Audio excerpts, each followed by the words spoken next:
L'île du Levant ***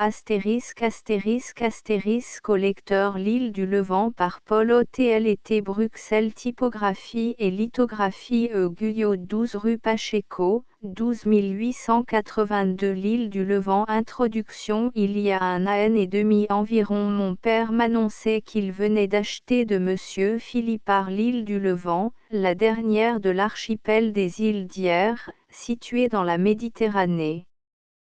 On peut juger de mon enthousiasme et de celui de mon frère en apprenant cette nouvelle.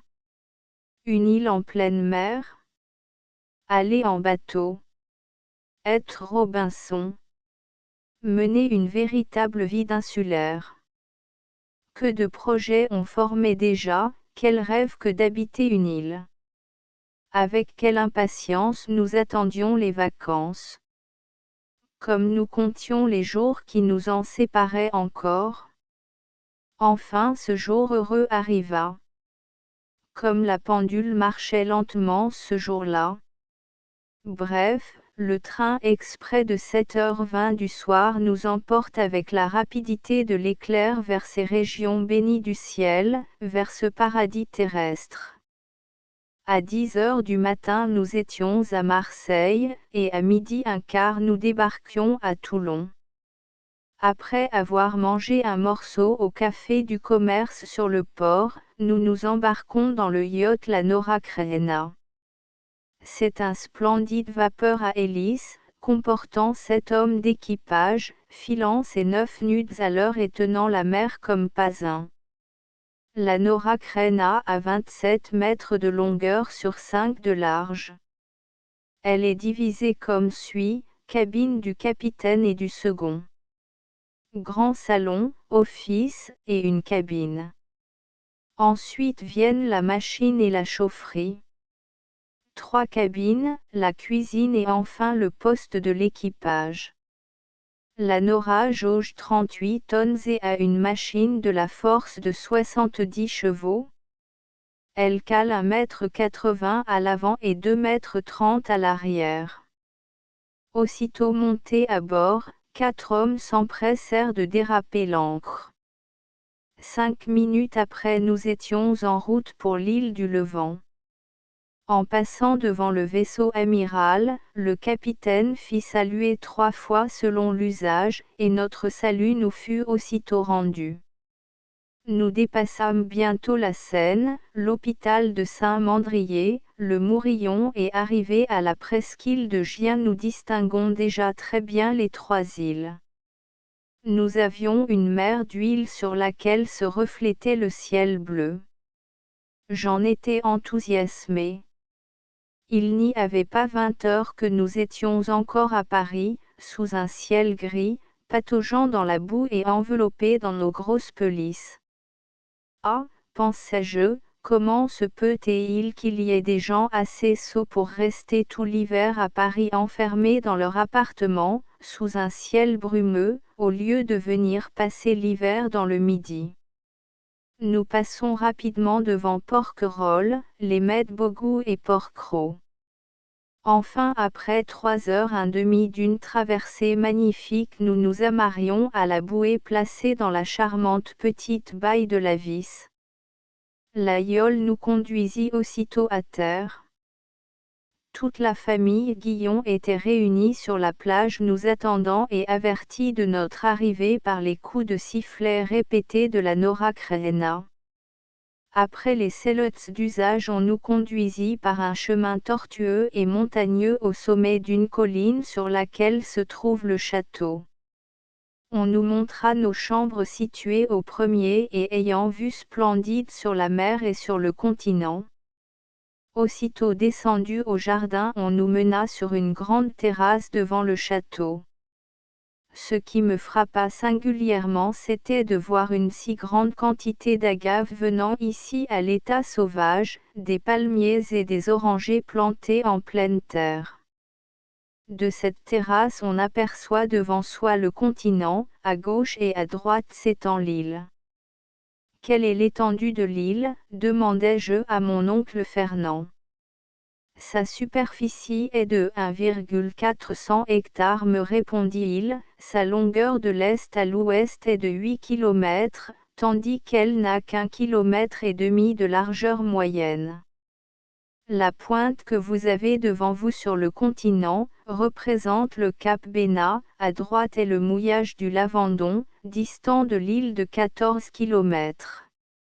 Ce petit village que l'on aperçoit sur la hauteur est le village de Bormes dont dépend le Lavandon. En regardant à droite vous verrez la baie de Cavalère, plus loin la pointe Camara derrière laquelle se trouve Saint-Raphaël, Cannes, Nice, Monaco, etc. Quant au côté gauche, le rocher que vous voyez près de Bénat est le fort de Brégançon. Puis les Salindières, autre mouillage ayant un chemin de fer, et qui n'est distant de l'île du Levant que de 23 km.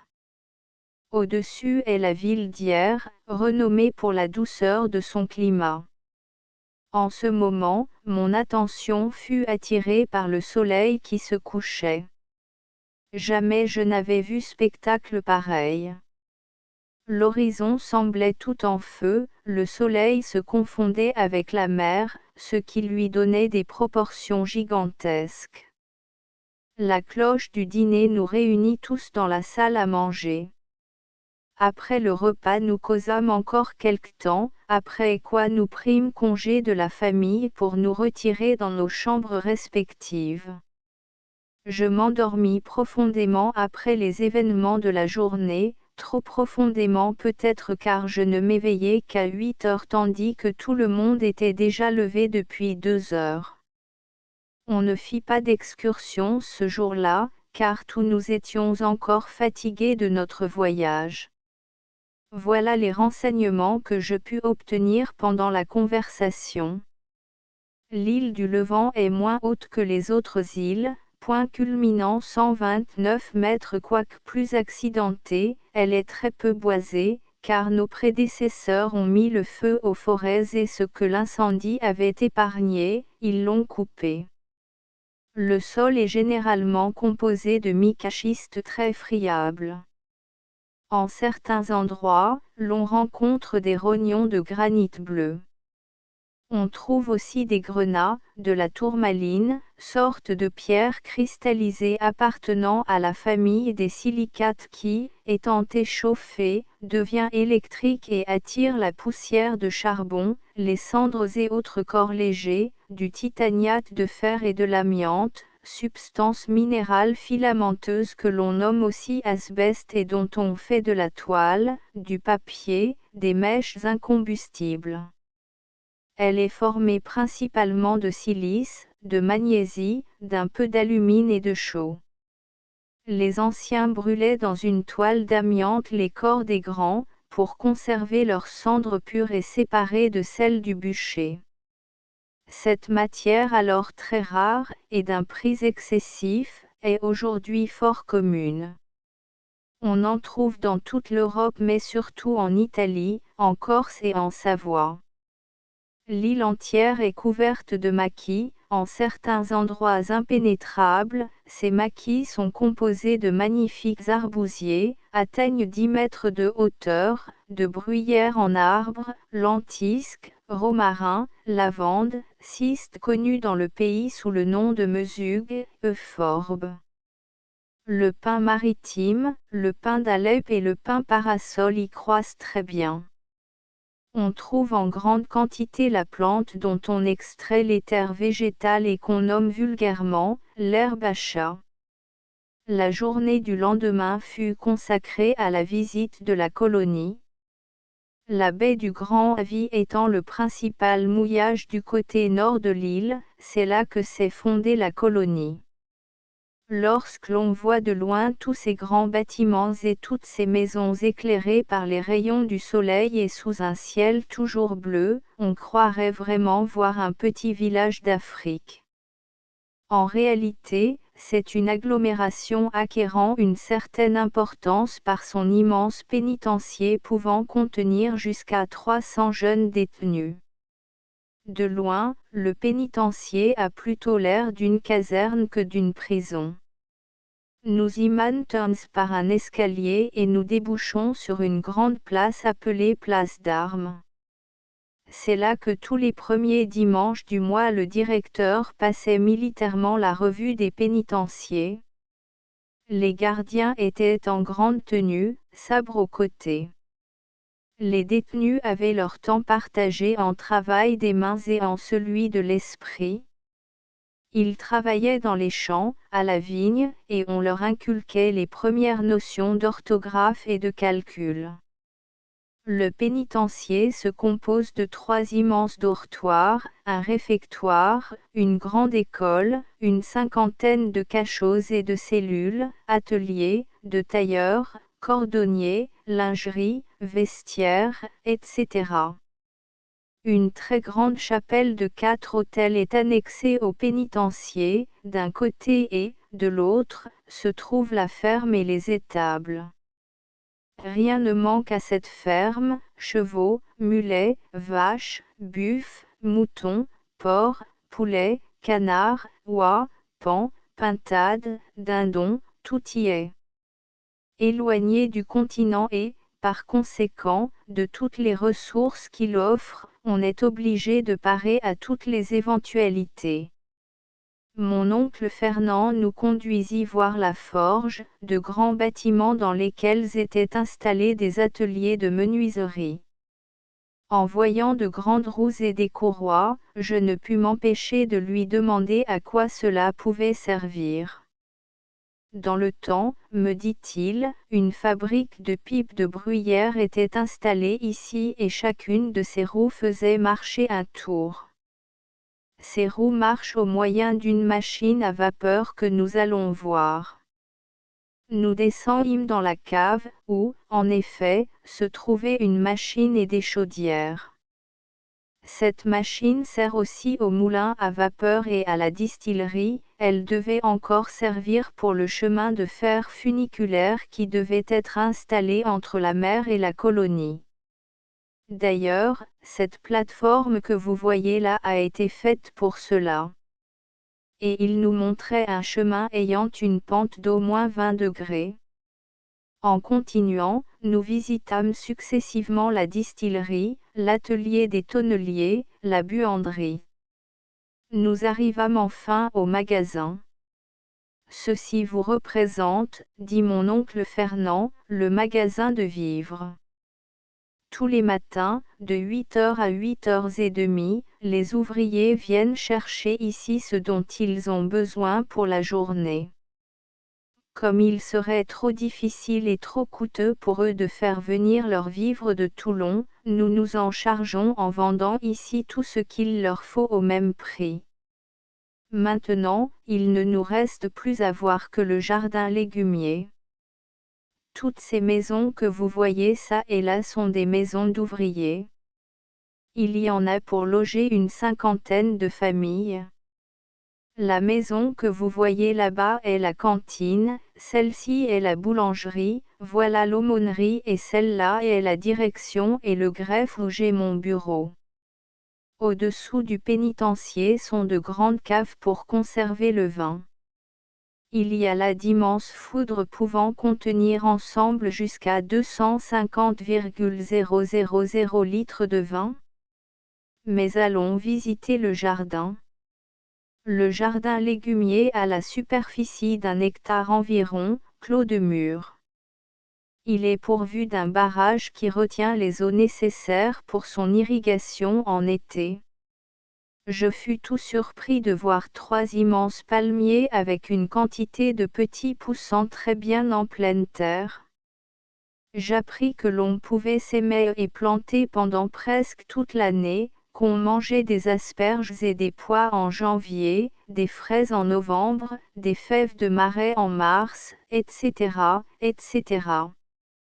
De là mon oncle Fernand nous conduisit dans son bureau et étendit devant nous le plan de l'île en nous disant, l'île du Levant peut se diviser en 12 parties, les grottes, l'arbousier, le grand champ, le château, la colonie, la Vis, la Vierge, la Pierre de Fer, la vallée des Suisses, le Javieux, le Cagnier, le Titan et la Charbonnière, au-delà se trouvent le phare et le sémaphore. La plupart des vallons sont situés au midi et par conséquent à l'abri du Mistral, ils sont tout propres à la culture. Il y a 2 chevaux de selle à l'écurie, tu monteras Bazan et le garde, un vieux grognard, qui a parcouru l'île en tous sens, t'accompagnera, montez sur ma jument Aïda. Vous visiterez ainsi toute l'île sans vous fatiguer. Après le déjeuner, une partie de chasse fut décidée. Que rencontre Théon à la chasse? Demandai-je. Nous repeuplons en ce moment la chasse de l'île en y mettant des perdreaux et des faisans qui s'acclimatent très bien et atteignent même des proportions extraordinaires. Le lapin y pullule et j'estime qu'il y en a en moyenne 10 par hectare, ce qui est énorme. C'est une mauvaise engeance pour l'île car ils grignotent et rasent tout. On est obligé de les tuer car ils se multiplient avec une rapidité effrayante. Chaque femelle fait 3 à 4 petits par trimestre. Quant au gibier de passage, on peut citer les sarcelles, les vanneaux, les cailles, les bécasses et les bécassines qui s'y arrêtent au printemps et à l'automne, surtout au printemps à leur retour d'Afrique. Ils tombent alors sur l'île comme des masses inertes et on les tue assez facilement. Le lièvre ne peut pas y tenir à cause du trop grand nombre de lapins.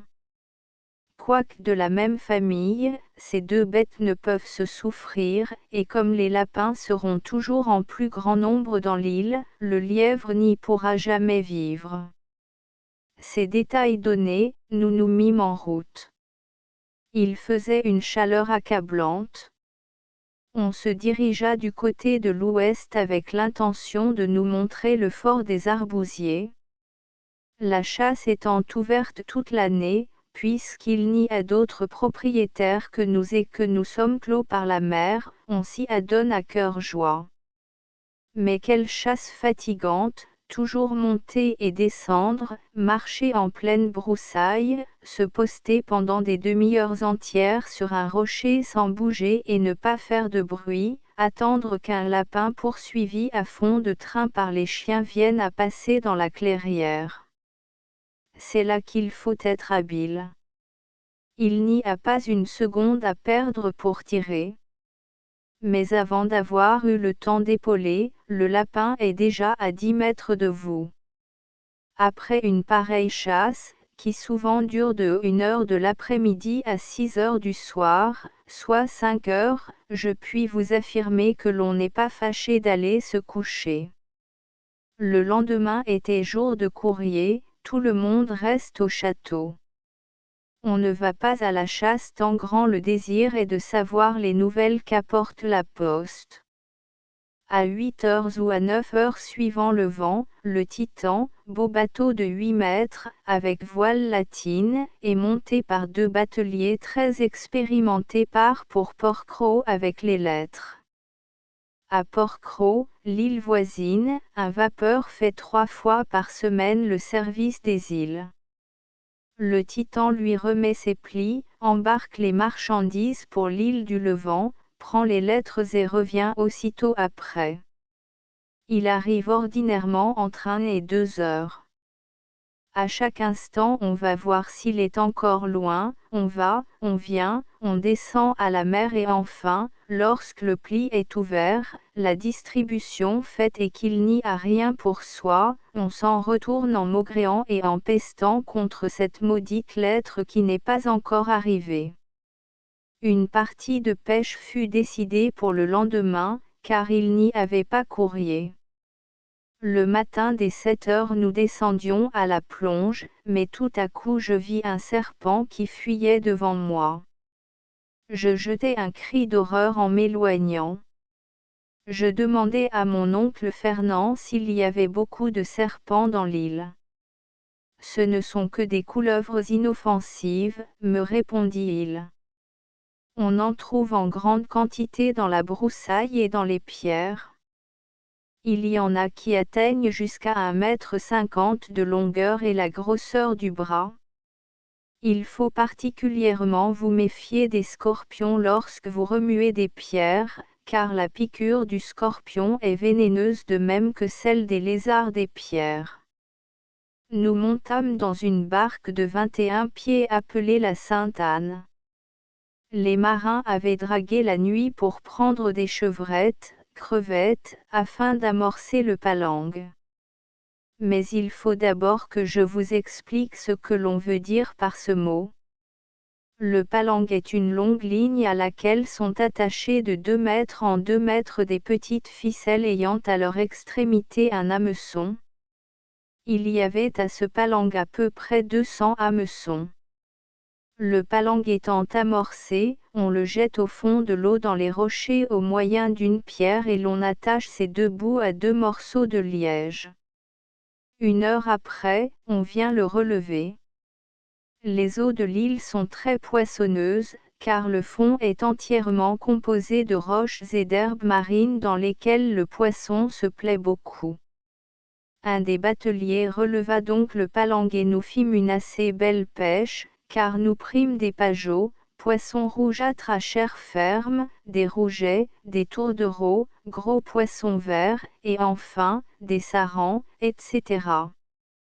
On pêche aussi avec la ligne appelée boulantin, qui consiste en une corde ayant 3 hameçons. On pêche enfin à la canne sur les rochers. Les îles d'Hyères, et entre autres l'île du Levant, ont une certaine renommée pour l'abondance de leurs langoustes. Chaque année, au printemps et en été, des pêcheurs génois et napolitains s'établissent sur les îles et s'adonnent à cette pêche. Les langoustes se prennent à l'aide de paniers dans lesquels on introduit des morceaux de poisson comme appât. La langouste peut bien entrer dans le panier, mais une fois qu'elle y est, elle ne peut plus en sortir. Le lendemain vers 8 heures je partis à cheval avec le garde pour faire une excursion dans l'intérieur de l'île. Il y a un grand chemin carrossable qui traverse toute l'île.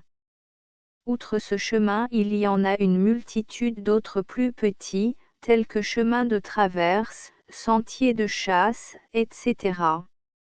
Après avoir passé les murs d'enceinte, le cimetière et la Vierge Noire, nous laissons à droite la vallée des Suisses et nous arrivons au Javieux. À notre droite s'étend la mer à perte de vue.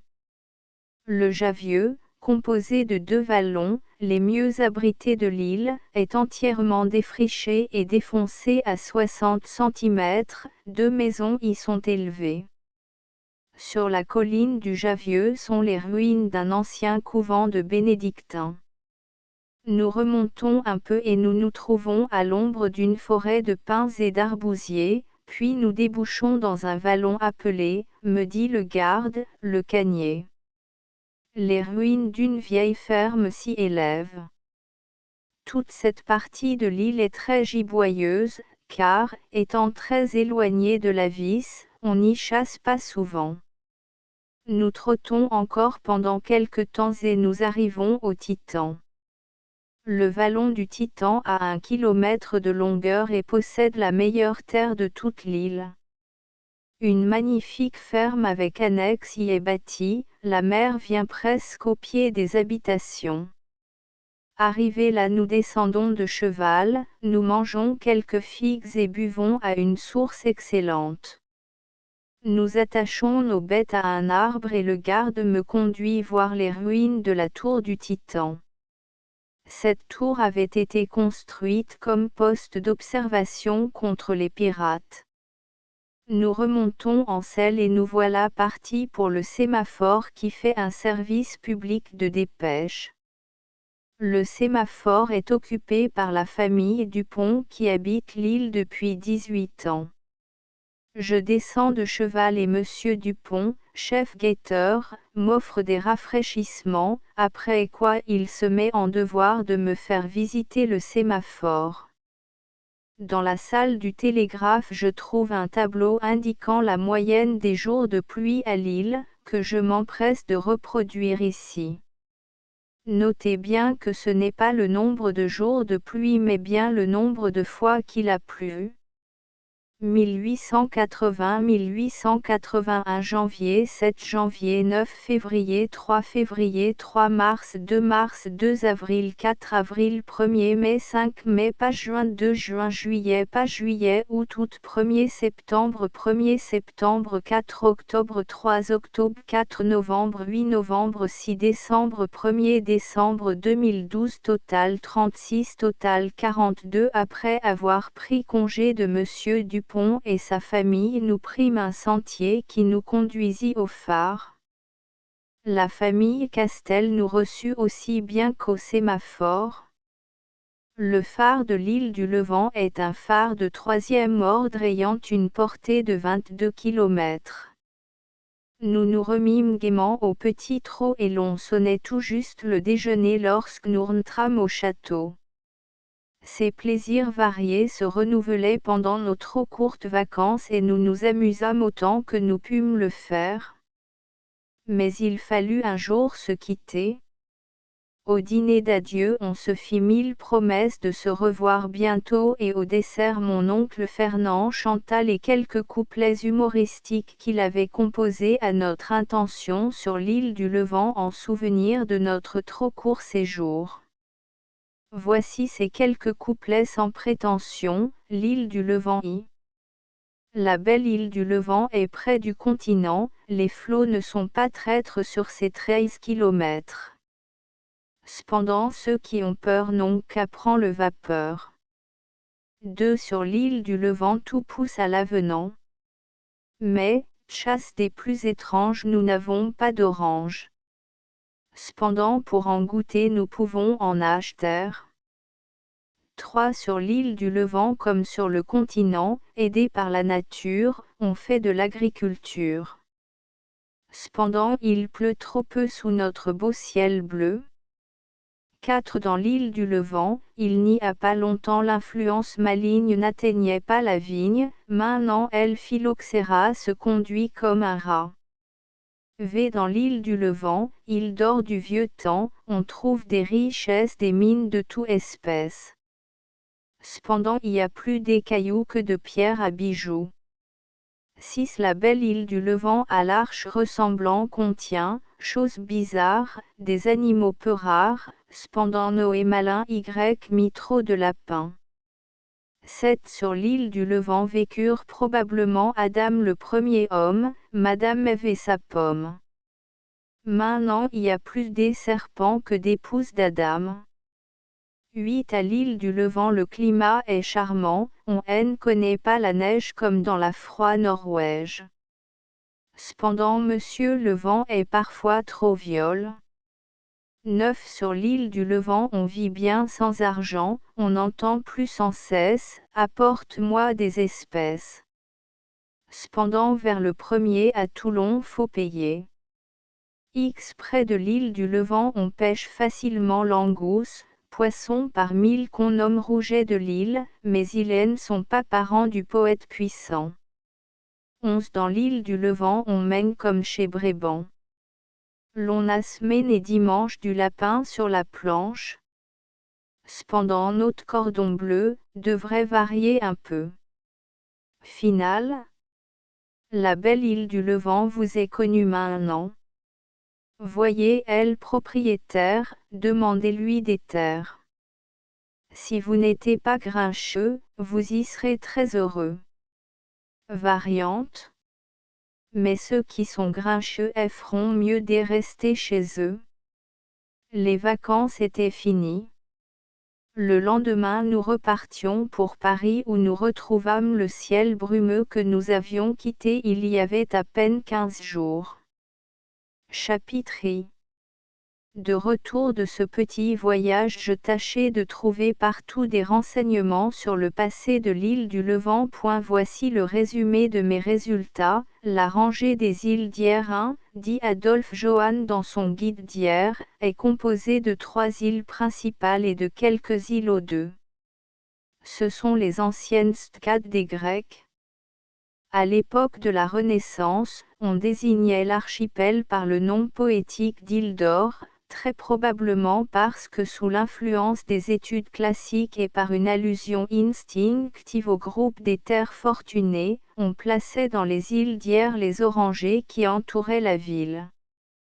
C'est d'ailleurs là une idée qui n'a pas encore été dissipée complètement. Souvent on attribue par erreur le climat et les productions de la campagne d'Hyères à cet archipel exposé à toutes les fureurs du Mistral. Elles sont très faiblement peuplées, bien qu'elles possèdent d'excellents ports, des vallons fertiles, des emplacements favorables à l'établissement d'usines diverses. Elles sont rarement visitées, en dépit de leur site charmant. L'île de Porquerolles, la plus connue et la plus peuplée des trois grandes îles, tire son nom des sangliers qui peuplaient autrefois ces forêts. C'est l'ancienne portée, première.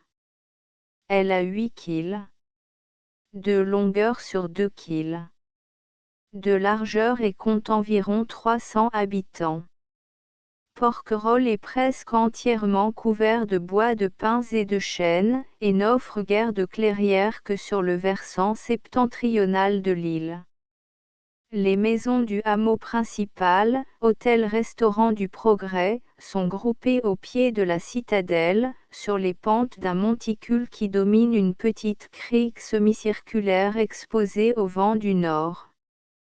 Le phare, dont le feu fixe à éclat brille jusqu'à 36 km, est situé sur une autre colline, 83 mètres, presque directement au sud. Les constructions de la fabrique de soude, où travaillent plus d'une centaine d'ouvriers, occupent un charmant vallon près de la pointe occidentale de l'île 3. L'île de Porquerolles, Porquereux, l'antique Meusée, île du Milieu, est située exactement en face du cap Bénat. Sa longueur est de 4 km, sa longueur de 2 km. 1,5. C'est la plus sauvage des 3 îles de l'archipel. La colline du vieux sémaphore qui porte une vigie fortifiée, s'élève à 197 mètres. La population ne dépasse pas 20 à 25 habitants.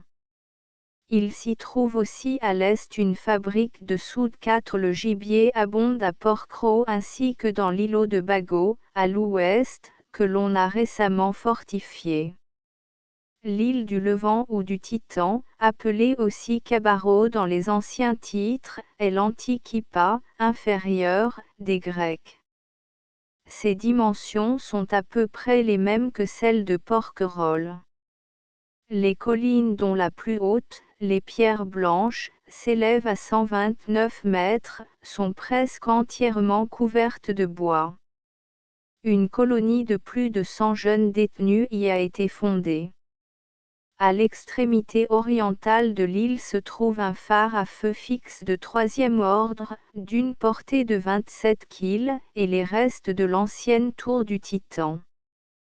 L'île du Levant est la plus remarquable de l'archipel par ses curiosités minéralogiques, grenats, tourmalines, asbestes, etc. Nous citerons maintenant quelques passages tirés du remarquable ouvrage d'Amédée Aufovre, intitulé Hyères et sa vallée, édité chez Hachette, et dans lequel il parle de l'île du Levant en ces termes: son nom indique sa situation.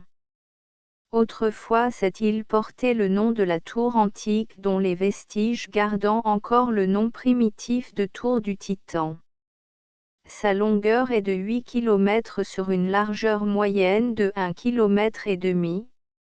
L'île du Levant dispute à Porquerolles l'honneur d'avoir servi de retraite à Théodore, évêque de Fréjus, après avoir été moine dans le couvent de Saint-Honorat de Lérins. C'est aussi dans l'île du Levant que se réfugia le monge des îles d'Or. Quoique la plus grande, quoique son sol soit moins accidenté que celui de ses voisines, l'île du Levant possède encore moins d'habitants que Porquerolles bordée d'écueils, moins fertile que Porquerolles. Cette île est celle qui présente le plus d'intérêt au point de vue zoologique et végétal. Elle fut celle sur laquelle les chevaliers de Saint-Jean de Jérusalem paraissent avoir eu des projets d'établissement. Entre l'île du Levant et Port-Cros il n'y a pas plus de 3,5 km, mais de la plage d'Yé la distance est évaluée à 25,6 km. À l'île du Levant on trouve à peu près tous les sols et toutes les végétations particulières à l'archipel, les oiseaux et les quadrupèdes n'offrent pas beaucoup de variantes. Mais, ce qui donne un intérêt particulier à ce territoire, c'est la présence des roches granatiferres, de l'andalousite, de toutes les variétés de la tourmaline, gisements d'amiante, de titaniate de fer etc., et surtout la collection complète de la flore particulière au climat de la contrée. Nous trouvons encore à l'île du Levant les ruines d'un ancien château mort, construit pendant l'occupation des montagnes de Provence de 889 à 975 par les Maures. Donc le Castellas remonte au moins au VI siècle. Ce château est bâti sur la crête d'un rocher escarpé, situé à peu près au milieu de l'île du côté nord. On y trouve encore des oubliettes. Les bénédictins occupèrent l'île du Levant au XVe siècle et en défrichèrent une grande partie. Au vallon du Javieux on voit encore leur couvent en ruine. On retrouve près de la tour du Titan une aire construite par eux pour battre le blé. Sous Louis XIV, les îles d'Hyères furent érigées en marquisat des îles d'Or. En 1835, l'État vendit les 3 îles à un particulier qui, lui, les revendit séparément. Monsieur le comte de Pourtalès acheta plus tard l'île du Levant, et obtint l'autorisation d'y installer un pénitencier de jeunes détenus, y planta 65 hectares de vignes et construisit énormément. Ce fut lui qui fit de l'île du Levant une véritable colonie. À sa mort en 1878, l'île fut mise en vente et M. Philippard l'acheta avec l'intention d'y faire des primeurs et de la vigne.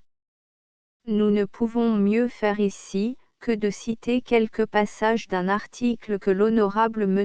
Nahardy, horticulteur à Hyères, inséra, en 1878, dans les colonnes du littoral méditerranéen. Au sud-est de l'immense rade d'Hyères surgit l'île du Levant, la plus étendue de 4 formant le groupe des îles d'Hyères. Sa surface est de 1,300 hectares environ. De l'est à l'ouest dans sa traversée qui est de beaucoup la plus longue, une crête partage l'île en 2 versants nord et sud. Ce dernier est heureusement plus étendu que l'autre. Des vallonnements en pente douce presque partout, accidentant les versants. Quelques-uns de ces vallonnements courent d'un versant à l'autre. L'âme de l'île est généralement le schiste tendre et effrayable comme il en est pour les coteaux du continent voisin. Partout, même au haut des côtes, ce schiste est recouvert d'une bonne couche de terre. Cette couche est très profonde au fond des vallonnements où les siècles ont accumulé l'humus. Sur une grande partie du sud-est de l'île, la terre des pentes et des fonds est heureusement mêlée d'argile, ce qui la rend plus consistante et plus favorable encore à la végétation. Celle-ci au reste est partout belle. L'île du Levant est depuis peu passée des mains de Monsieur le comte de Pourtalès en celle de Monsieur Philippard.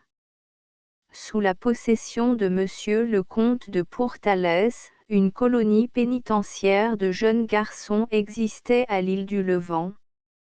Loin du contact des habitants du continent, cette colonie n'en était pas moins, paraît-il, le repère du vice croissant avec l'âge. Elle eut, il y a quelques années, une révolte sinistre.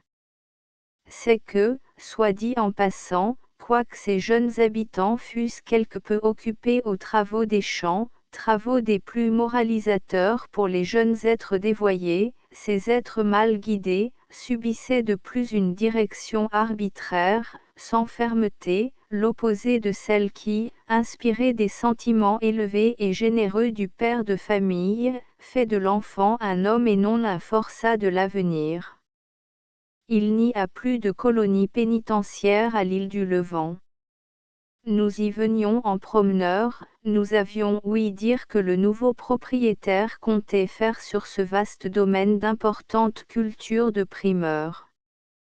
Il faut l'avouer, nous avions les oreilles quelque peu pleines de récits sur l'aridité de l'île, sur le peu d'abri qu'elle présenterait, etc. Nous nous étions dit toutefois, à l'île du Levant comme partout ailleurs, un bon cultivateur saura trouver bonnes les terres. Aujourd'hui, après avoir vu, nous disons, la végétation indigène, pins d'Alep, arbousiers très fort bruyères en arbres, lentisques, chênes verts, cistes etc., qui luxuriantes, couvrent partout le sol, prouvent la bonté de celui-ci. Les 40 à 50 hectares de vignes plantées par Monsieur de Pourtalès ont jadis, quoiqu'insuffisamment soignés et fumés, émis une vigoureuse végétation. Aujourd'hui le phylloxéra les a partout envahis, et si elles ne sont mortes encore, nous ne croyons pas cependant qu'elles se rétablissent. L'honorable directeur de la colonie agricole commencée à l'île du Levant par le nouveau propriétaire, a bien voulu nous accompagner dans notre excursion à travers l'île. L'excursion est longue, mais elle est intéressante, aussi, malgré une chaleur tropicale, la mer, très calme, nous envoyait à peine une bien légère brise, le charme éprouvé par les yeux empêchait de songer à la fatigue. Le terrain se prépare déjà à la culture au fond de nombreux vallons sur le versant sud. Les uns sont inclinés au sud-est et les autres au sud-ouest, mais tous sont dominés par des crêtes boisées abritant des vents du nord-ouest et de l'est, seuls violents et nuisibles dans l'île. Chaque vallon possède de l'eau de source, et les travailleurs qui préparent le sol à diverses cultures n'oublient point de préparer en même temps la captation et l'emmagasinage des eaux qui servent déjà à l'homme et qui arroseront plus tard les cultures. Les vallonnements des versants, de celui du sud surtout, qui, nous le répétons, est heureusement bien plus étendu en surface que le versant nord, se prête admirablement aussi à la création de barrages élevés, d'où l'eau, emmagasinée en hiver, pourra fertiliser, en été, de bien intéressantes cultures sur de considérables surfaces. Nous ne croyons pas exagérer en disant que l'eau des sources et celle des barrages qui peuvent être successivement établis, viendrait, étant intelligemment distribuée, à arroser au moins 150 hectares. Combien une telle surface, sous un tel ciel, ne produirait-elle de beaux et d'intéressants produits primeurs, plus précoces encore que ceux des côtes si privilégiées pourtant du continent voisin. Nous disons plus précoce, et cela nous semble pouvoir être affirmé. Sur la côte, les vents du nord, et aussi les courants venant des contreforts des Alpes ou des cimes neigeuses de l'Estérel, amènent parfois en hiver, des refroidissements nuisibles à la végétation. À l'île du Levant, comme il en est au reste aux autres îles de la côte, ces refroidissements sont moins sensibles.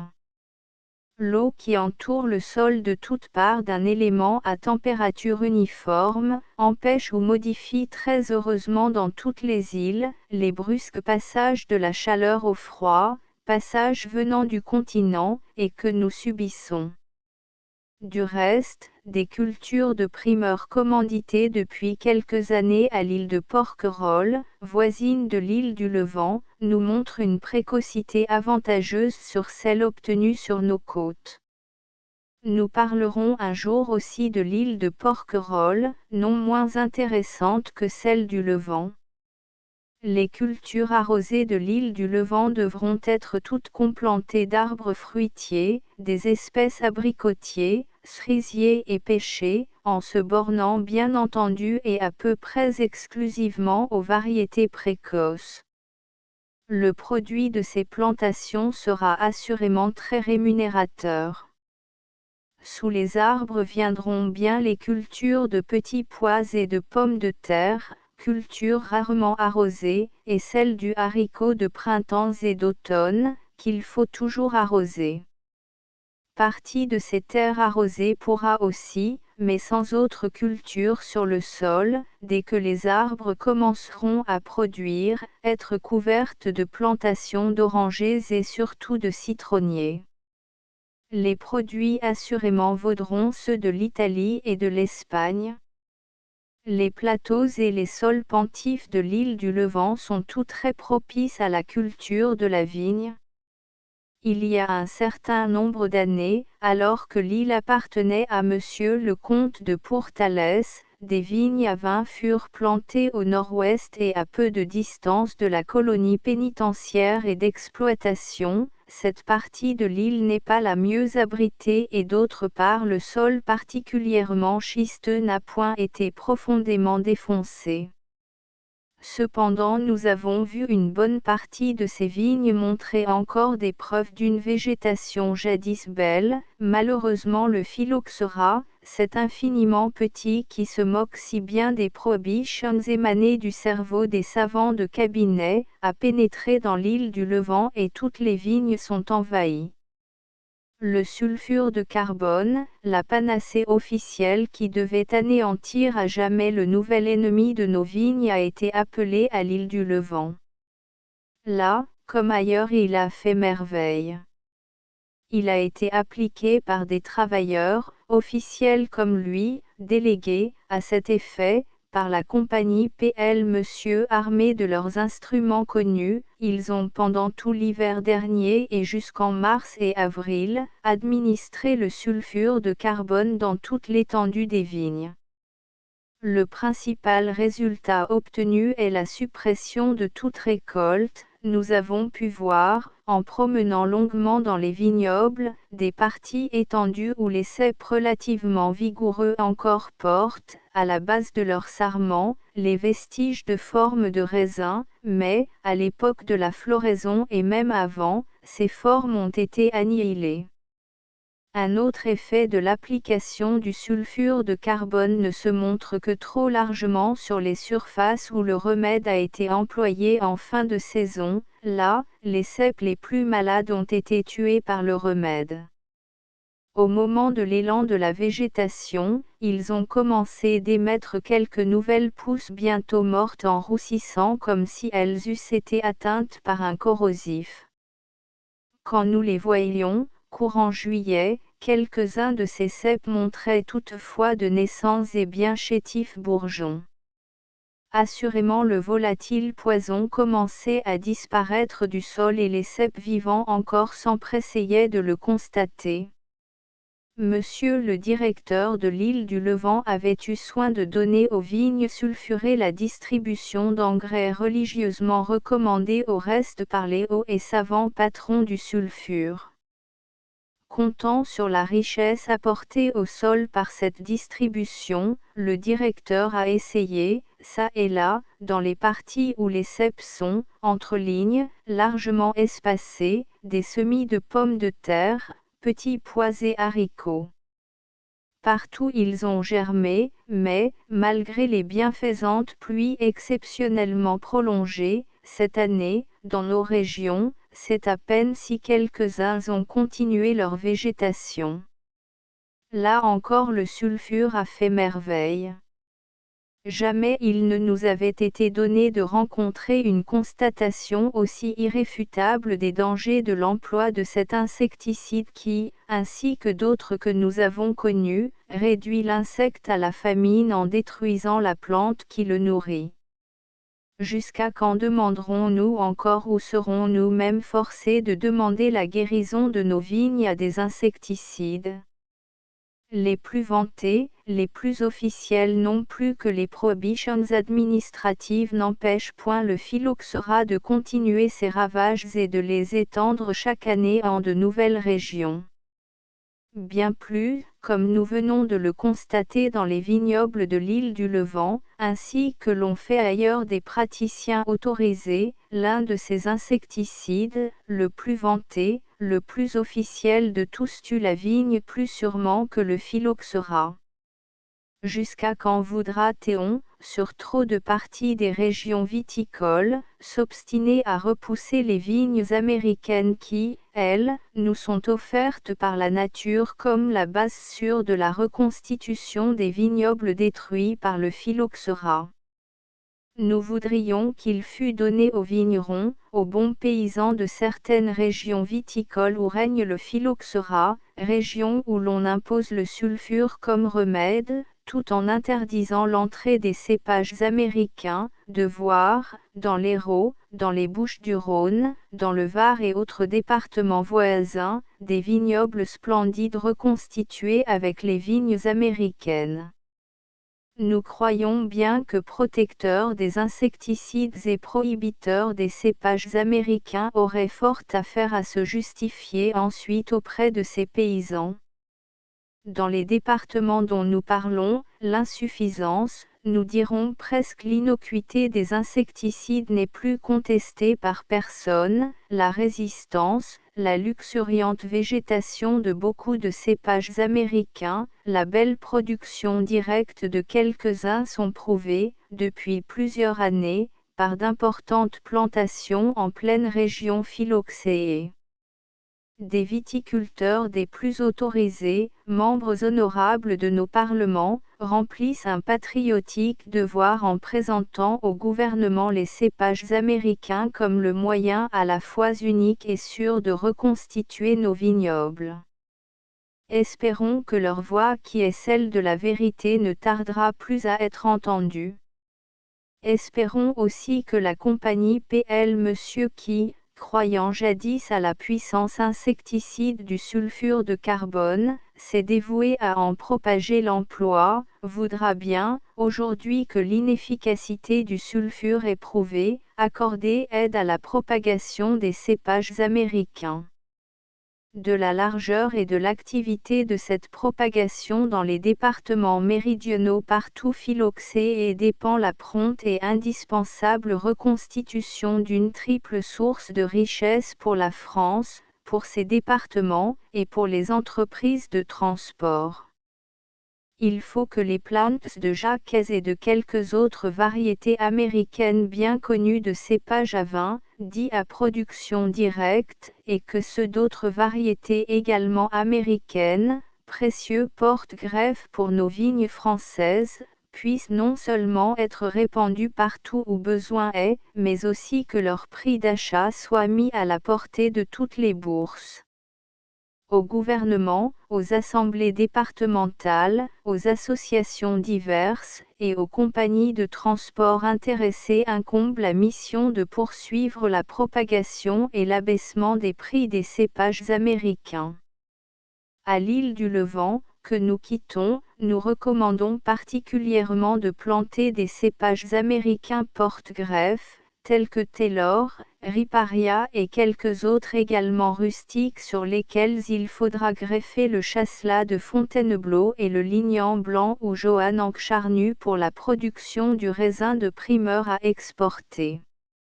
Sur les terrains de l'île, sous son climat et à ses expositions si favorisées, ces vignes de raisin de table donneront un revenu exceptionnellement rémunérateur. Plus récemment, l'Illustration horticole publiait la notice suivante de notre célèbre botaniste Gilles Lindan. Notice sur l'île du Titan ou du Levant.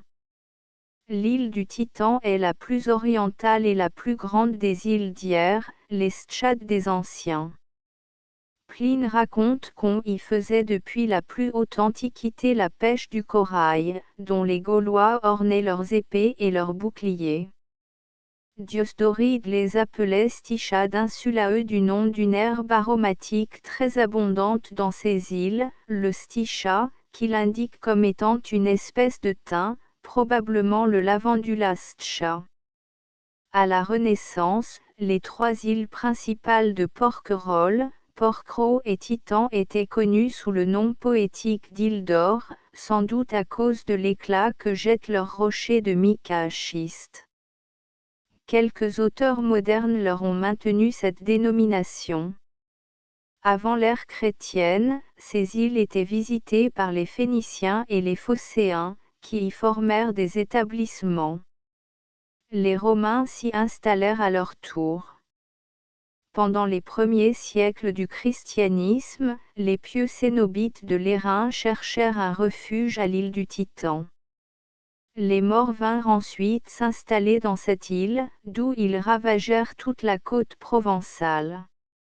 Ils en furent définitivement chassés sous le règne de François Ier. En 1549, Henri II érigea l'île du Titan en marquisat, en faveur de Christophe, comte de Rockendorf, baron de Molembourg. Napoléon y fit construire le fort des Arbousiers aujourd'hui déclassé. Depuis, l'île a appartenu à divers propriétaires dont un des derniers, le comte de Pourtalès y fit exécuter de grands travaux et y établit un pénitencier et des plantations de vignes d'une grande étendue. Un seul clos entouré de murs a une contenance de 100 hectares. L'île appartient depuis quelques années à Monsieur Édouard Otlet, gendre de l'auteur de cette notice. L'île du Titan a une superficie d'environ 1,400 hectares, son sol est montagneux, très élevé dans les parties septentrionales et s'étendant en pente vers le midi. Dans la partie orientale, on rencontre, sur les hauteurs, des dépressions de terrain qui se transforment plus bas en vallons parfaitement abrités et couverts d'une épaisse végétation, tels sont les vallons du Serpent, du Javieux, du Cagnet et du Titan. À l'abri du Mistral et du Vendée, qui sévissent avec violence sur les crêtes de l'île, ces localités jouissent d'une température semi-tropicale, particulièrement propice à la culture des palmiers et autres plantes des régions chaudes du globe. Ce sont ces vallons, où jamais le thermomètre n'est descendu à zéro, qui ont été choisis pour y établir les grandes cultures que la Compagnie continentale d'horticulture se propose de créer dans le Midi. Au fur et à mesure que les terrains seront défrichés et défoncés à une certaine profondeur, ils seront livrés à la culture et de grandes plantations de palmiers appartenant au genre Areca, Brea, Chamaerops, Coco, Kentia, Livistona, Phoenix, etc., y remplaceront la végétation primitive. Quelques parties particulièrement chaudes seront réservées pour l'acclimatation de certains arbres fruitiers exotiques et dans les dépressions des hauteurs s'établiront les grandes cultures de rosiers, de gardignes et autres plantes à fleurs destinées à alimenter le nord pendant les périodes d'hiver. Les fleurs n'y seront pas exposées, comme à Cannes et à Nice, aux gelées qui font manquer si fréquemment leur récolte. L'île du Levant est aussi remarquable par sa flore que par sa constitution géologique. Il y a 5 ou 6 ans, l'île était encore couverte de forêts de pins d'Alep, Pinus alepensi, et de pins pignon, Pinus pinea, d'érodés en grande partie. Sous la forêt comme dans les parties découvertes, le sol est couvert de maquis épais, composés d'arbousiers gigantesques, Arbutus unedo, ayant parfois des troncs de 50 cm de circonférence et mesurant jusqu'à 8 mètres de hauteur, de bruyères arborescentes, Erica arborea, de 3 mètres de hauteur avec des troncs de 25 cm de circonférence, de myrte, Myrtus communi, de lentisque, Pistacia lentiscus, de daphne, de plusieurs espèces de cystes, etc. Ces maquis forment des forêts impénétrables sous lesquelles les lapins, très abondants dans l'île, peuvent circuler à l'aise sans avoir à redouter l'œil perçant du chasseur.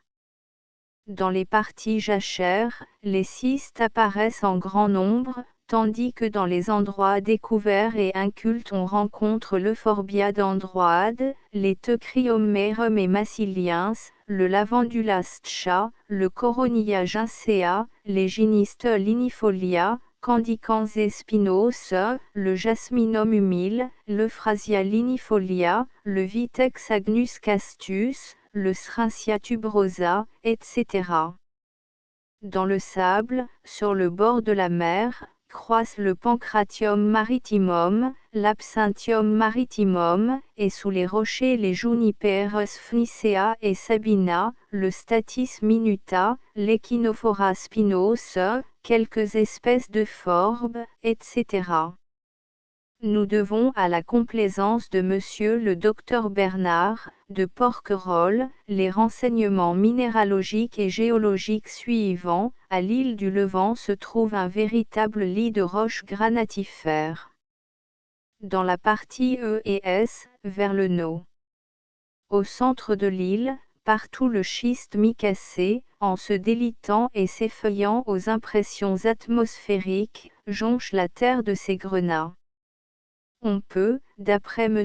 Denis, reconnaître leur cristallisation d'odésaèdre ou trapéziforme. Ils sont en général d'un rouge-brun tirant sur le noir, quelquefois rouge, violacé et d'apparence terreuse, d'autres fois légèrement vitreux dans certains endroits. Vers sur le bord de la mer, ils se trouvent mêlés aux grenats prismatiques. Le mica-schiste, dans lequel cette substance est empâtée, est contourné ou anguleux et les cristaux prismatiques du distine, élargis comme d'habitude sur deux faces opposées, s'allongent d'une manière remarquable, se recourbent, se redressent, et suivent exactement les mouvements de la roche sur laquelle ils sont appliqués. Il existe aussi un gisement d'asbeste ou amianté, à un endroit appelé la mine, où l'on ne peut arriver qu'au moyen d'une barque. L'asbeste se trouve dans les fissures d'une roche magnésienne. Elle affecte plusieurs formes et plusieurs couleurs, ses fibres sont le plus souvent d'un blanc d'argent, assez soyeuses, mais dures et compactes. Un peu au-dessus du gisement d'asbeste, on trouve une actinote de couleur vert tendre, légèrement nacrée et chatoyante. Cet amphibole calcaréo-ferrugineux est basilaire, mais non pas à fibre droite. Il s'offre, en outre, sous forme de petites lames assez étroites, irrégulièrement superposées ou divergentes. C'est, sans contredit, une des substances les plus remarquables de l'île, après toutefois les cristallisations des tixanoïdes et des titaniates. Le titaniate de fer se trouve dans le mica-schiste, il est solide, noir, métalloïde et cristallisé en octaèdre. Les grosses roches, qui font saillie dans les parties centrales de l'île, sont formées de quartz hyalin, parfois d'une blancheur éblouissante. Gillindan. Enfin nous terminerons ce chapitre par quelques notes historiques. Mela désigne toutes les îles du littoral de Provence sous les noms de Stchad, qui signifie en grec rangée. Strabon en compte 5. Au devant de la côte, dit-il, en partant de Marseille, on trouve les îles Stcad. Il y en a 3 grandes et 2 petites. Elles sont habitées par des cultivateurs marseillais. Plus anciennement elles avaient même une garnison pour les garantir des descentes des pirates, car elles ne manquent pas de port-point. Et le géographe grec place à la suite les îles de l'Airain, sous les noms de Laéron, Sainte-Marguerite, et de Planasia, Saint-Honorat. Agathémère place les 2 petites Stcades près de Marseille.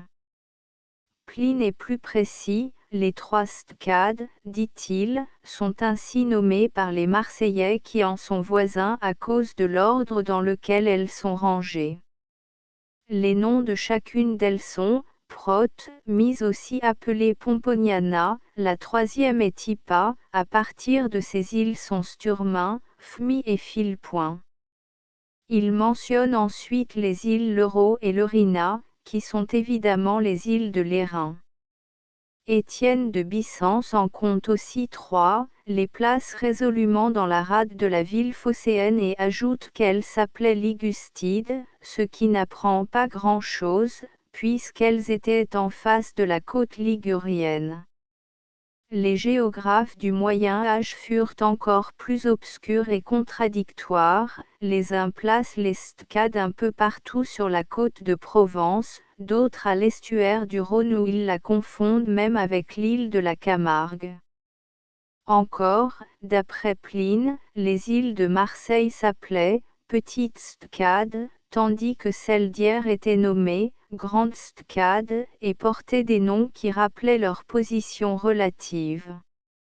La première, Porquerolles, en marchant de l'ouest à l'est, s'appelait Prote, première, la seconde, Porquerolles, était celle du milieu et s'appelait par suite Mise, milieu, la troisième, l'île du Levant ou du Titan, placée après et comme au-dessous des deux autres, portait le nom d'Ippa, sous-île inférieure.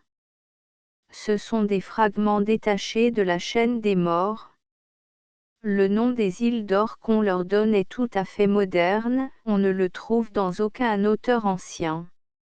À défaut de meilleure explication, on a pensé quelquefois que cette désignation avait été donnée aux îles d'Hyères à cause de l'éclat métallurgique et doré que jettent au soleil couchant leurs rochers granitiques à facettes et leurs sables pailletés de mica. Les ruines qu'on y rencontre permettent cependant de supposer qu'elle était peuplée dans les temps anciens. On y a trouvé en effet un nombre assez recommandable de monnaies romaines et massaliotes à l'effigie des empereurs Néron, Vespasien, Titus, Nerve et Trajan. Les monnaies grecques sont au type de Marseille et des substructions qui paraissent indiquer un établissement d'une certaine importance. L'empereur Claude, assailli par une violente tempête, lors de son voyage dans la Grande-Bretagne, vint y chercher un excellent refuge. Elles furent aussi le théâtre de l'arrestation de Valens, le plus ambitieux des généraux de Vitellius, qui fut transporté de là à Urbinum, où Paulin le fit mettre à mort. Au 1er siècle du christianisme, les moines de l'Airain établirent une succursale dans les 3 îles qui prit un très grand développement. Pendant près de 5 siècles ces moines vécurent sur ces 3 rochers, repoussant les invasions des barbares et sauvant à plusieurs reprises les trésors des sciences et des lettres dont ils s'étaient constitués les gardiens. Mais la lutte était inégale, et à la fin du Xe siècle, les barbaresques, victorieux et maîtres de l'archipel, rasèrent leurs couvents, détruisirent leurs églises, brûlèrent et jetèrent au vent les livres et les manuscrits qu'ils avaient pieusement recueillis. À dater de cette époque, les Sarrasins paraissent avoir occupé les 3 îles sans avoir été inquiétés. C'est de là qu'ils envoyaient leurs expéditions sur le littoral. C'étaient en quelque sorte les avant-postes de leur petit royaume de la chaîne des morts, et ils réussirent à s'y maintenir encore longtemps après qu'il avait été chassé du continent. Chapitre 2. Une grande partie de l'île est en culture ou propre à en faire. Un grand plateau, ayant environ 100 hectares de superficie, est entouré de murs pour se défendre des ravages nocturnes des lapins. Une 60aine d'hectares de vignes y a été plantée par monsieur le comte de Pourtalès. Mais, comme nous l'avons déjà dit, le phylloxéra les a envahis, et la plus grande partie du vignoble est perdue, en dépit du sulfure de carbone administré à grande dose. Cette année on a songé à reconstituer le vignoble en plantant de la vigne américaine à racines résistant au phylloxéra, et en greffant les anciens plants ayant encore assez de vigueur pour émettre de nouvelles pousses. Une 20aine d'hectares ont pu être achevés cette année. Voici les procédés employés pour la plantation de cette vigne. Après avoir arraché les vieilles souches, une grosse charrue tirée par 4 forts buffles, défonce la terre à une profondeur de 50 cm. Un plant de 60 cm y est planté à un écartement de 1,50 m et les raies à une distance de 2 mètres de largeur. Ces nouveaux plants ne produiront que dans 3 ans. On a également planté cette année quelques hectares de chêne-liège dans les vallons abrités du Mistral. Des divers arbres cultivés dans un but industriel, un des plus utiles, bien certainement, est le chêne-liège, dont le bois sert au chauffage et au bâtiment, les fruits aux engrais domestiques et l'écorce à l'industrie. Le chêne-liège au point de vue de la production de son écorce, connu sous le nom de liège, a été, jusqu'à présent, laissé dans des conditions défavorables, se traduisant au moment de la récolte en non-valeur très préjudiciable et en diverses manipulations onéreuses qui, pesant sur le commerce de ce produit, éloignent les propriétaires de cette culture et menacent cette production, devenue véritablement indispensable depuis que le liège a reçu de si nombreuses applications chez tous les peuples civilisés. L'arbre est lent à donner une écorce utilisable. Le chêne-liège ne subit qu'à 18 ou 19 ans le démasclage, l'enlèvement de l'écorce mâle, qui doit le préparer à produire une écorce utilisable. La récolte n'a une valeur marchande que 2 ou 3 ans après. En résumé, il faut au chêne-liège 20 ans avant de produire une écorce commerciale, mais dès lors, chaque arbre rapporte un produit moyen de 3 francs par AN. Le chêne-liège est un des arbres qui demande le moins de soins, et la moins bonne terre. Il pousse partout où on l'a planté et se contente d'un ou deux bainiches dans les 3 premières années. Ce qu'il y a de mieux à faire à l'île du Levant, ce sont les vignes. Le peu qu'il en reste encore des anciennes plantations atteste combien elles ont dû être vigoureuses et leur rapport magnifique. On peut y faire aisément 200 hectares de vignes.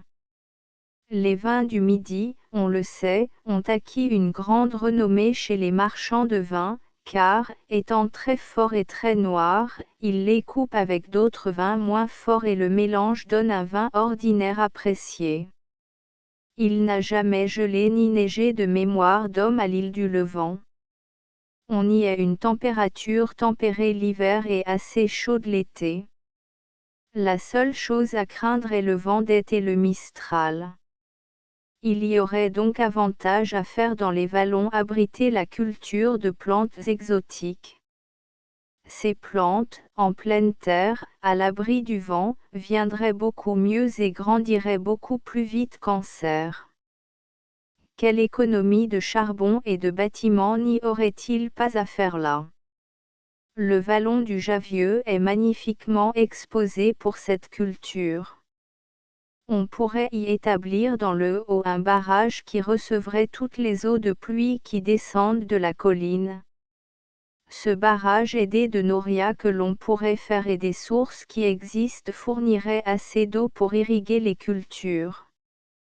Au point de vue des moyens de communication, il y a lieu de signaler qu'il est question depuis quelque temps de construire un tronçon de chemin de fer qui relierait les Salins d'Hyères à Fréjus en passant entre Bormes et le Lavandon et en côtoyant le littoral. Les plans sont faits et la plupart des communes ont déjà voté des subsides. Ce chemin de fer promet un grand avenir à l'île du Levant et au Lavandon où l'on pourrait créer une station hivernale. On viendrait alors de Paris à l'île du Levant en moins de 20 heures sans fatigue aucune. Le chemin de fer passant au Lavandon, on organiserait un service de bateaux à vapeur qui relierait 2 fois par jour l'île au continent. La traversée ne serait que de 3/4 d'heure. Dès lors des villas se construiraient à l'île du Levant et leur nombre s'accroissant, on ferait un casino. Cette île deviendrait la station hivernale la plus fréquentée du littoral, car même les Anglais quitteraient volontiers les stations du continent pour venir s'adonner dans l'île du Levant à tous les plaisirs des yachtsmen dont ils sont si amateurs. Qui vivra verra. Footnote, note de l'auteur. Les îles d'Hyères dépendent de la ville du même nom. De l'île de Bagot que l'on ne cite pas ici a cependant 59 hectares de superficie et possède un fort. 3. Cette fabrique n'existe plus à l'heure qu'il est. L'île est défendue par 3 forts. 4. Cette fabrique est également supprimée. Il n'en reste plus que d'immenses ruines. 5. C'est une erreur, de pointe à pointe il n'y a qu'une distance de 800 mètres. 6. Des Salindiais, cette distance n'est que de 23 km. Le point le plus proche du continent est le Lavandon, à 14 km de l'île du Levant. Note de transcription, les erreurs clairement introduites par le typographe ont été corrigées. Page 6. Culminant changé à culminant. Prédécesseur. Titaniate titanate. Filamenteuse. Page 7. Inculqué. Page 10. Engeance. Affirmé. Page 11. Suivant. Arrivé. Page 12. Après. Frime. Langouste. Au pas à pas. L'avoué. Page 26. Automne. Page 30. Pénitencier. Page 31. Septentrional. Son. Page 34. Hypaea. Page 35. Supposé. Détruisent. Astérisque, end of the project Gutenberg e-book l'île du Levant astérisque, updated editions will replace the previous one, the all editions will be renamed. Creating the works from print editions not protected by US copyright law means that no one owns the United States copyright in these works, so the Foundation, and you, can copy and distribute it in the United States without permission and without paying copyright royalty. Special rule, set forth in the general terms of use part of this license, apply to copying and distributing Project Gutenberg symbol marque commercial electronic works to protect the Project Gutenberg symbol marque commercial concept and trademark. Project Gutenberg is a registered trademark, and may not be used if you charge for an e-book, except by following the terms of the trademark license, including paying royalty for use of the Project Gutenberg trademark. If you do not charge anything for copy of this e-book, complying with the trademark license is very easy. You may use this e-book for nearly any purpose such as creation of derivative works, report, performance and research. Project Gutenberg e-books may be modified and printed and given away. You may do practically anything in the United States with e-books not protected by US copyright law. Redistribution is subject to the trademark license, especially commercial redistribution.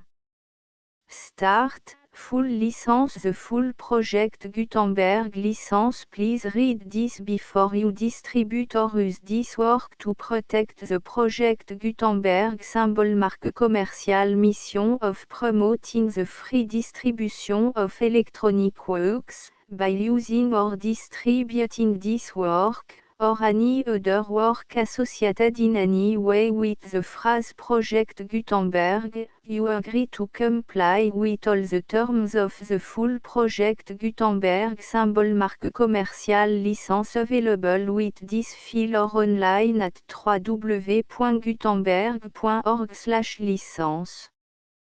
Section 1. General Terms of Use and Redistributing Project Gutenberg symbol marque commerciale électronique works 1.a by reading or using any part of this Project Gutenberg symbol marque commerciale électronique work, you indicate that you have read, understand, agree to and accept all the terms of this license and intellectual property, trademark / copyright, agrément. If you do not agree to abide by all the terms of this agreement, you must cease using and return or destroy all copy of Project Gutenberg symbol marque commerciale électronique works in your possession. If you paid a fee for obtaining a copy of or access to a Project Gutenberg symbol marque commerciale électronique work and you do not agree to be bound by the terms of this agreement, you may obtain a refund from the person or entity to whom you paid the fee as set forth in paragraph 1.e.8. 1.b Project Gutenberg is a registered trademark. It may only be used on or associated in any way with an electronic work by people who agree to be bound by the terms of this agreement. There are a few things that you can do with most Project Gutenberg symbol marque commerciale électronique works even without complying with the full terms of this agreement. See paragraph 1.c below. There are a lot of things you can do with Project Gutenberg symbol marque commerciale électronique works if you follow the terms of this agreement and help preserve free future access to Project Gutenberg symbol marque commerciale électronique works. See paragraph 1.e below. 1.c. The Project Gutenberg Literary Archive Foundation, the Foundation or PGLAF, owns a compilation copyright in the collection of Project Gutenberg symbol marque commerciale électronique works. Nearly all the individual works in the collection are in the public domain in the United States. If an individual work is unprotected by copyright law in the United States and you are located in the United States, we do not claim a right to prevent you from copying, distributing, performing, displaying or creating derivative works based on the work alone as all references to Project Gutenberg are removed. Of course, we hope that you will support the Project Gutenberg symbol marque commerciale mission of promoting free access to electronic works by freely sharing Project Gutenberg symbol marque commerciale works in compliance with the terms of this agreement for keeping the Project Gutenberg symbol marque commerciale name associated with the work. You can easily comply with the terms of this agreement by keeping this work in the same format with its attached full Project Gutenberg symbol marque commerciale license when you share it without charge with others. 1.d. The copyright laws of the place where you are located also govern what you can do with this work. Copyright laws in most countries are in a constant state of change. If you are outside the United States, check the laws of your country in addition to the terms of this agreement before downloading, copying, displaying, performing, distributing or creating derivative works based on this work or any other Project Gutenberg symbol marque commercial work. The Foundation makes no representations concerning the copyright status of any work in any country other than the United States. Unless you have removed all references to Project Gutenberg. 1.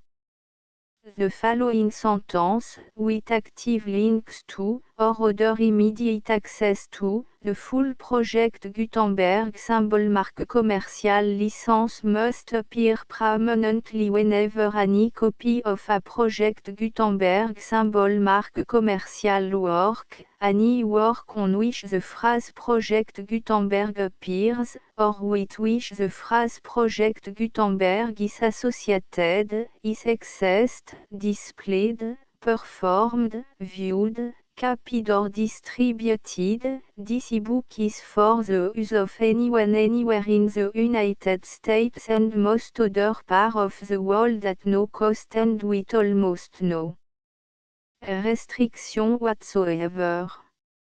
You may copy it, give it away or reuse it under the terms of the Project Gutenberg license included with this ebook or online at www.gutenberg.org.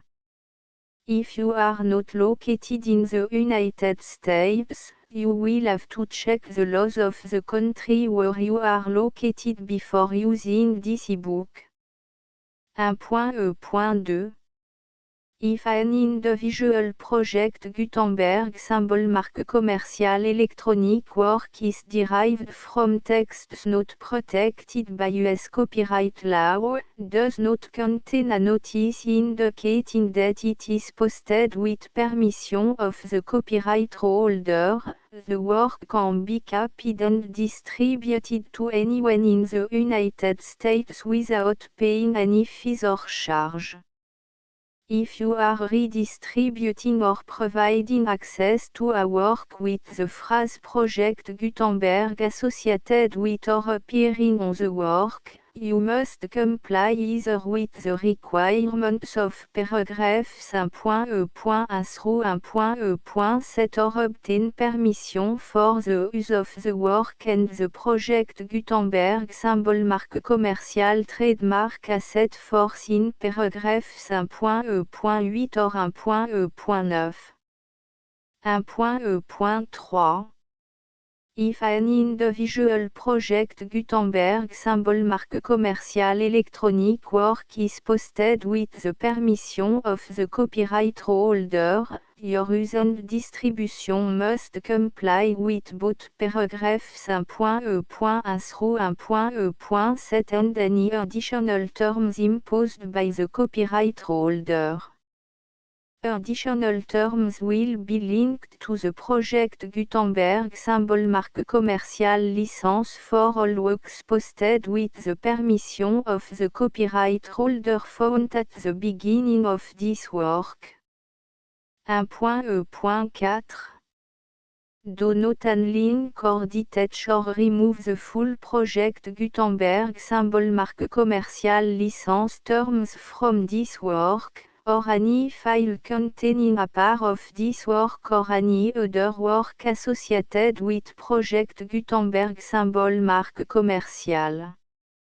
1.e.5 Do not copy, display, perform, distribute or redistribute this electronic work, or any part of this electronic work, without permanently displaying the sentence set forth in paragraph 1.e.1 with active links or immediate access to the full terms of the Project Gutenberg symbol marque commercial license. 1.e.6 You may convert to and distribute this work in any binary, compressed, marked up, non-proprietary or proprietary form, including any word processing or hypertext form. However, if you provide access to or distribute copy of a project Gutenberg symbol mark commercial work in a format other than plain vanilla ASCII or other format used in the official version posted on the official project Gutenberg symbol mark commercial website, www.gutenberg.org, you must, at no additional cost, fee or expense to the user, provide a copy, a means of exporting a copy, or a means of obtaining a copy upon request, of the work in its original plain vanilla ASCII or other form. Any alternate format must include the full project Gutenberg symbol marque commercial licence as specified in paragraph 1.e.1. 1.e.7. Do not charge a fee for access to, viewing, displaying, performing, copying or distributing any project Gutenberg symbol marque commercial works unless you comply with paragraph 1.e.8 or 1.e.9. 1.e.8. You may charge a reasonable fee for copy of or providing access to or distributing project Gutenberg symbol marque commercial electronic works provided that you pay a royalty fee of 20% of the gross profit you derive from the use of project Gutenberg symbol marque commercial works calculated using the method you already use to calculate your applicable tax. The fee is owed to the owner of the project Gutenberg symbol marque commercial trademark, BU et HAS agreed to donate royalty under this paragraph to the project Gutenberg Literary Archive Foundation. Royalty payment must be paid within 60 days following each date on which you prepare, or are legally required to prepare, your periodic tax returns. Royalty payment should be clearly marked association to the project Gutenberg Literary Archive Foundation at the address specified in section 4, Information about donation to the project Gutenberg Literary Archive Foundation. You provide a full refund of any money paid by a user who notifies you in writing, or by email, within 30 days of receipt that et does not agree to the terms of the full project Gutenberg symbol marque commercial license. You must require such a user to return or destroy all copy of the works possessed in a physical medium and discontinue all use of and all access to other copy of project Gutenberg symbol marque commercial works. You provide, in accordance with paragraph 1.f.3, a full refund of any money paid for a work or a replacement copy, if a defect in the electronic work is discovered and reported to you within 90 days of receipt of the work. You comply with all other terms of this agreement for free distribution of project Gutenberg symbol marque commercial works. 1.e.9. If you wish to charge a fee or distribute a project Gutenberg symbol marque commercial electronic work or group of works on different terms than are set forth in this agreement, you must obtain permission in writing from the project Gutenberg Literary Archive Foundation, the manager of the project Gutenberg symbol marque commercial trademark. Contact the Foundation as set forth in section 3 below. 1.f.1.f.1 Project Gutenberg volunteers and employees expend considerable effort to identify, do copyright research on, transcribe and proofread works not protected by US copyright law in creating the project Gutenberg symbol marque commercial collection.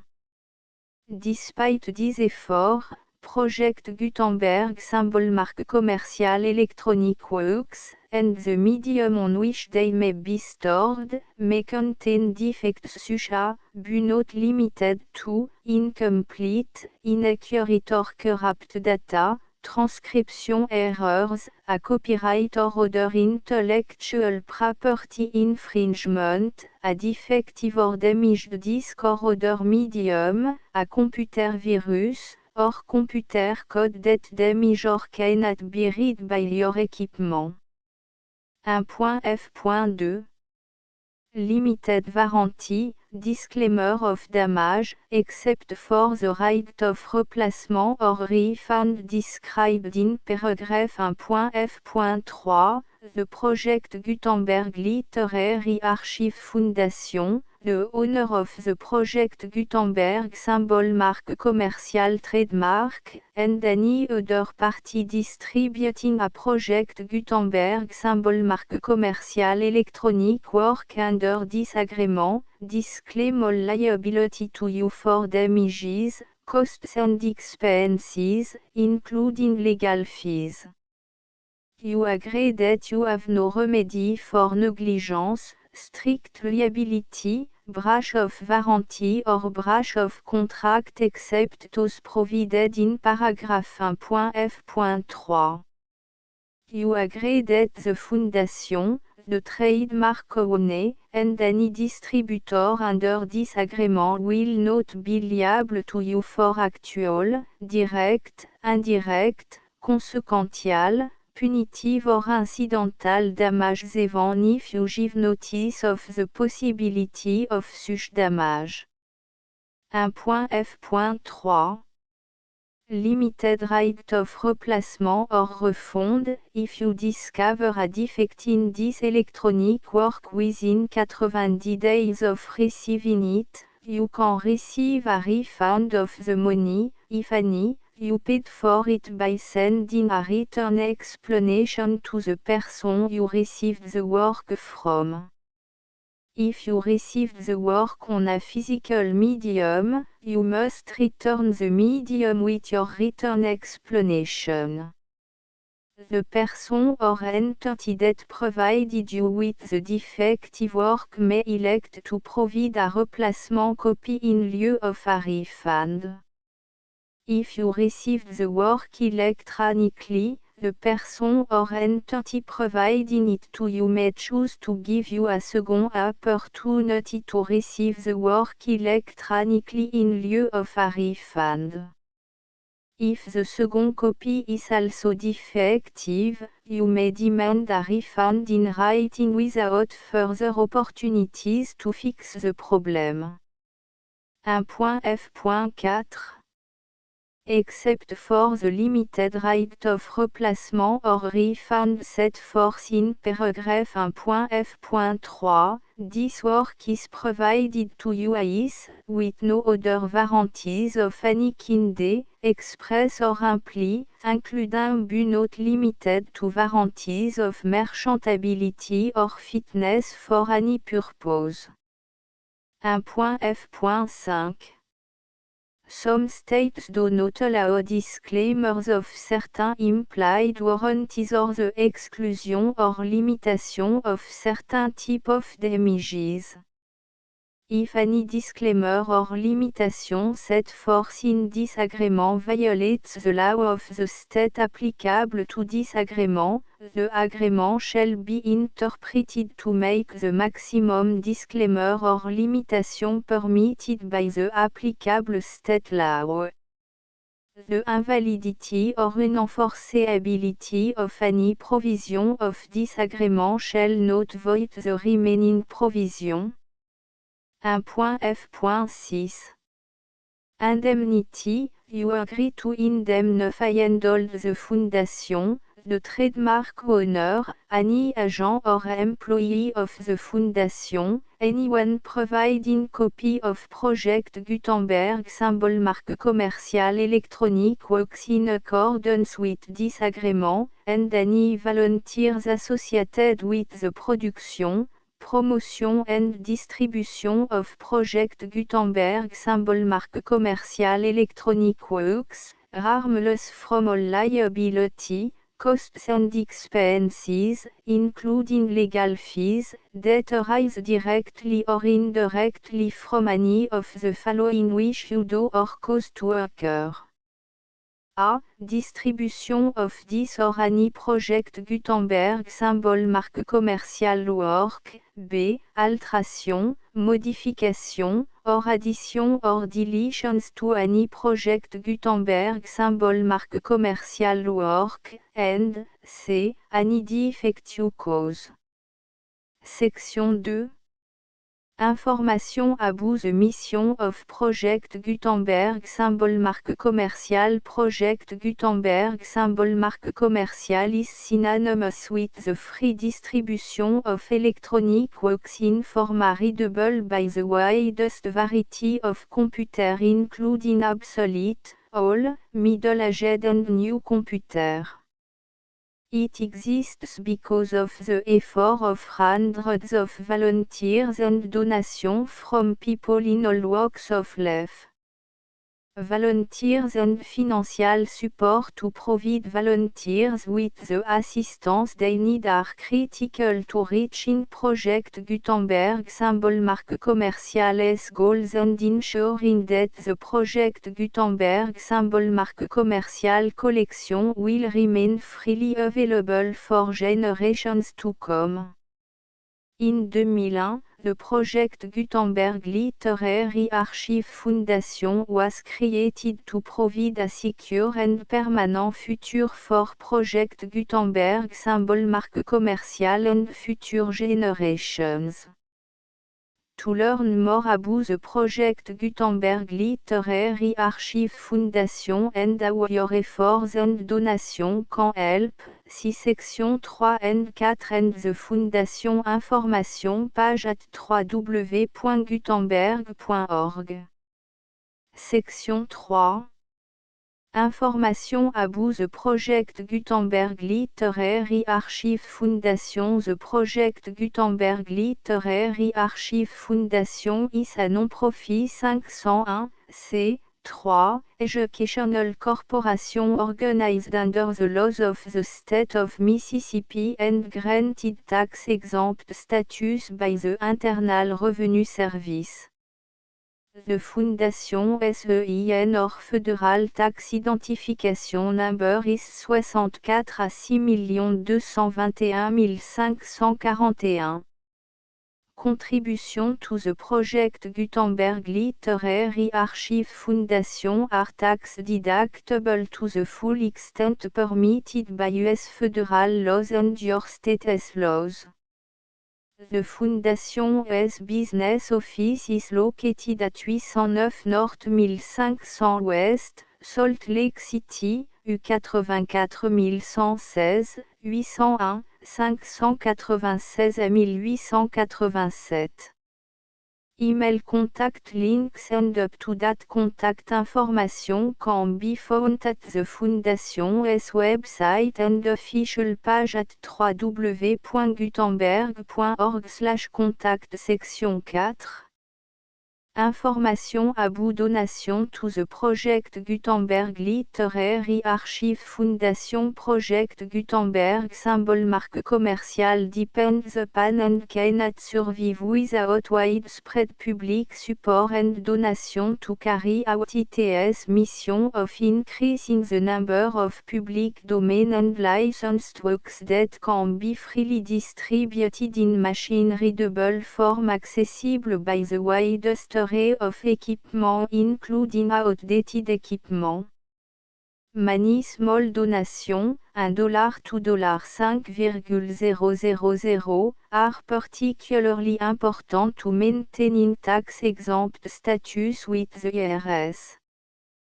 The Foundation is committed to complying with the laws regulating charities and charitable donations in all 50 states of the United States. Compliance requirements are not uniform and it takes a considerable effort, much paperwork and money fees to meet and keep up with these requirements. We do not solicit donations in location where we have not received written confirmation of compliance. To send donation or determine the status of compliance for any particular state, visit www.gutenberg.org/donate.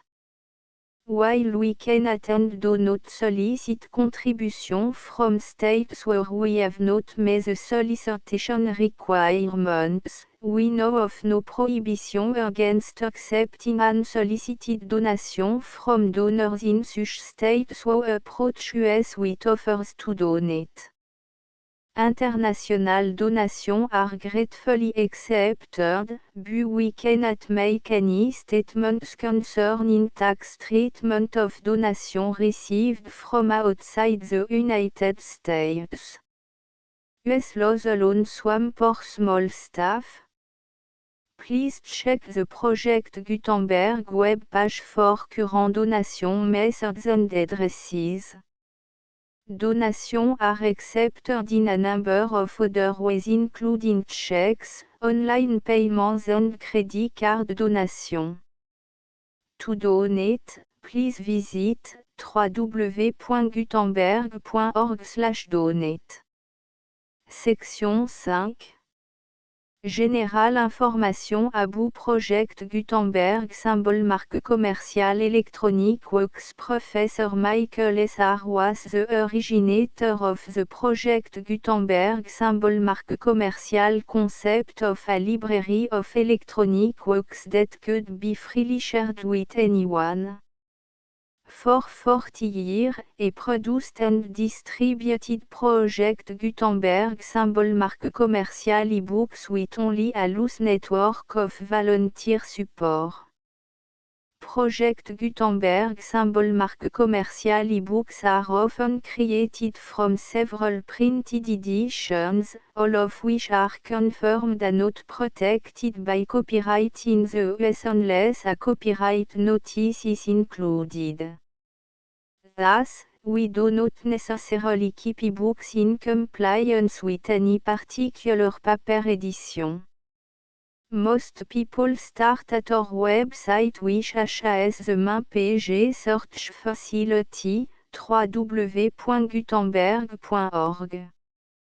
This website includes information about Project Gutenberg symbol marque commerciale, including how to make donation to the Project Gutenberg Literary Archive Foundation, how to help produce our new ebooks, and how to subscribe to our email newsletter to read about new ebooks.